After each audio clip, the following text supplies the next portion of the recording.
What is imagination? How to live a more imaginative life and why you might want to do that. Another wild imagination video coming up just after this.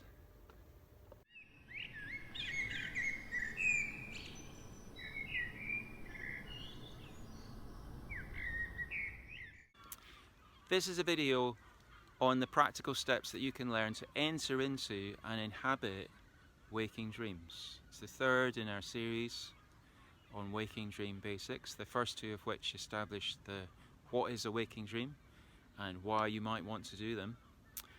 Today we make a start on the practical how to do waking dreams by looking at the special state of imaginal perception required, which is called a hypnagogic state. Hypnos, sleep, agogios, guide from the Greek.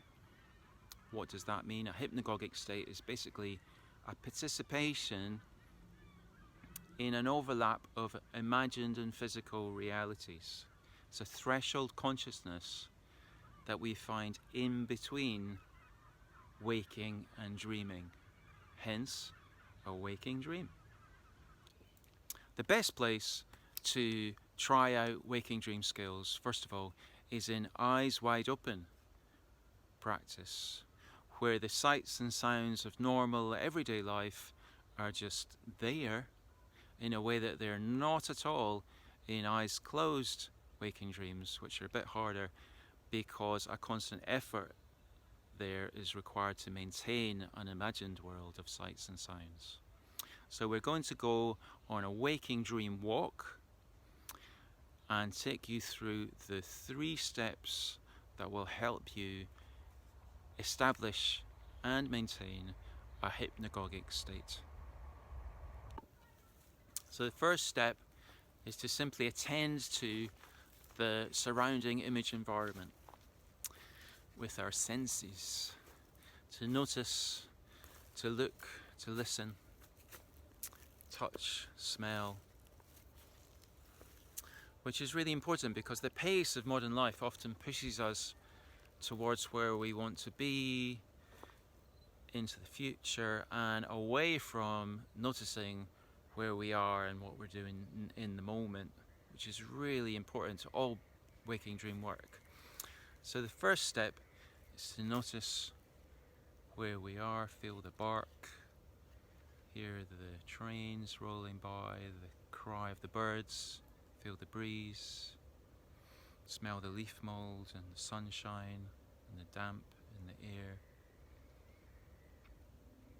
Step 2, begin to build in the feeling and thought responses to this image environment. So I notice I'm feeling a certain calm, perhaps even joy and contentment hanging out in this little glade. I've got thoughts about who was here before. There's a little shrine down here. Who built that? I'm wondering. And here it's important to distinguish between what I call imaginal feelings and thoughts, which are those directly evoked by the image environment, the relief, the calm, the interest in the shrine, as opposed to what I call analytical feelings and thoughts. What does a tree represent? What does the shrine mean? What religion do these people that built this shrine have? Analytical thoughts and feelings that take us out of and away from an imaginal process into thinking about imaginal content. So it kind of bounces you out of the waking dream, basically. And then step 3, we weave together the imaginal sensations with the feelings and thoughts. So I stand here with my tree, feeling the bark, sensing the bark, alongside the relief, the contentment, and the intrigue about the shrine.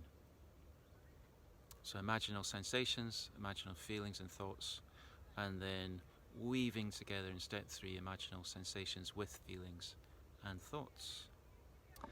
So once we've practiced these 3 steps in eyes wide open waking dreams, we can go home, we can sit down in the lounge and relax, and we can refine them further in eyes closed waking dream practice. close our eyes and return in imagination to the sensation of the bark and the feeling of the breeze, to the wonder, the contentment of the glades and the intrigue of the shrine at the root of the tree.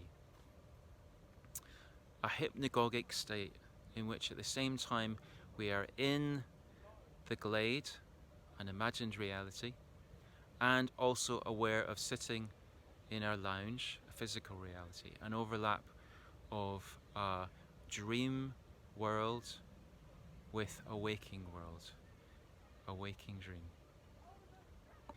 Thanks for watching to the end.